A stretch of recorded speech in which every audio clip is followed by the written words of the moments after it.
There are more photographs being taken now than ever before, many of which are special moments and memories that can be kept forever. But as you will know, an image can sometimes leave a lasting memory for the wrong reason. Whether that's an image taken just moments before a disaster, or like number 1, is a photograph taken after a nuclear attack that shows the aftermath for those involved. Here are 5 images that wouldn't seem haunting if not for the stories to go with them. Carl Williams. In 2007, Australian drug trafficker and murderer Carl Williams was sentenced to life in prison with a non-parole period of 35 years. He was sentenced for his part in the Melbourne gangland killings, where he ordered the death of rival gang members. Whilst being held in Australia's maximum security Barwon prison in Victoria, Williams was being used by police to give information on many unsolved gang-related crimes, but mainly to help assist in the capture of criminal Rocco Arico. It just so happens that Carl was sharing a cell with one of Arico's accomplices, and word quickly got around about his ratting. It's thought that using a smuggled cell phone, Arico was informed by the friend who was sharing the cell with Carl, and Arico demanded he be killed before he spilled too much information.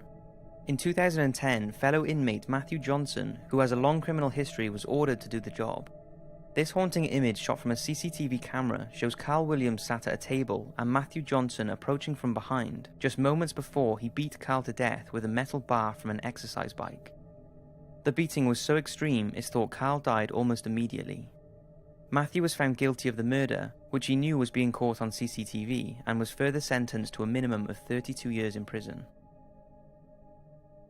On the afternoon of the 11th of December 2015, Kajivia Globe, a 24-year-old woman, was last seen by her aunt near 7 Mile and Telegraph in Detroit, Michigan.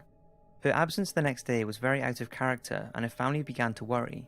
Then 3 days later, Kajivia's car was found abandoned and her body was found in a bin behind a house. There were no clues as to how she had died or who was responsible, and despite extensive tests and the frustration of her family, the cause of her death could not be established. Then a haunting image taken from a CCTV camera at a drive-through bank was released. It was taken on the day of Kajivia's disappearance and shows a man wearing a skeleton mask using Kajivia's card to draw money out and driving her car. As of making this video, the man hasn't been identified or come forward, but Kajivia's ex-boyfriend has been arrested on suspicion of her murder, and her family believe he is responsible. It's very likely that the man in this eerie photo is her ex-boyfriend who had killed Kajivia just hours before the photo was taken. Now, this next photograph is very unnerving, but before showing it, here is a brief history of the serial killer called the Candyman. His real name was Dean Kroll, and he lured victims with sweets that were made at his family business. Kroll, along with 2 other boys, 14-year-old Alma Wayne Henley and 15-year-old David Brooks, abducted, raped, tortured, and murdered at least 28 young men and boys in Houston, Texas over a 3-year period from 1970 to 1973. It only came to an end in 1973 because after an argument, Henley shot Dean dead and the full horror of their crimes was released. Henley told police that Kroll had been paying him and Brooks $200 to lure young boys to his house, where he would then torture and murder them. Henley also talked about the sadistic killings and even led police to various burial sites where a total of 28 bodies were recovered. Fast forward many years later to 2012, and filmmaker Josh Varagas was researching for a documentary he planned to make on the Candyman. After interviewing Henley's mother, she revealed that after her son was convicted, horrified at his involvement with the crimes, she had boxed up all his belongings and dumped them in an abandoned school bus in a field. They stayed there untouched for 40 years until Josh rummaged through them, and to his horror, he found Polaroids of Carl's toolbox and torture instruments, along with this photograph of a young boy in handcuffs. After further investigation, including speaking to Henley in prison, it was established that it was none of the known victims and could possibly be the Candyman's 29th unnamed victim. If this is true, then the Candyman may be responsible for far more killings than what was first thought. It doesn't seem anyone else was reported missing around the time the Candyman was killing young boys, and since the Polaroid's been released, no one has come forward to identify the boy. Petra and Gary Slock. If you have a fear of flying, then do not listen to this next one because I absolutely do not want to put you off flying on an aeroplane. Looking at this photograph of a mother and her son seems like nothing more than a regular selfie, but when you hear the story to go with it, it's heartbreaking.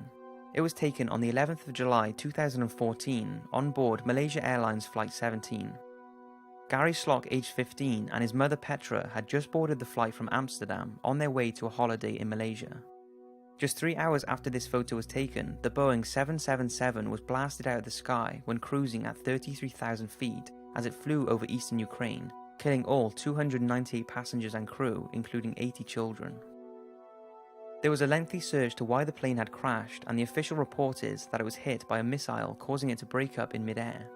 The missile was apparently shot by pro-Russian rebels who had used a Russian-manufactured Buk surface-to-air missile system that they had acquired. It's unsure why this particular plane was targeted, but since there were 3 other commercial airlines flying in the area, it seems it was just bad luck that the rebels chose to shoot at that one. As you know, there are tons of conspiracies for why MH17 was targeted, but I won't go into that. I just hope this doesn't put you off flying in any way, because that is not my intention.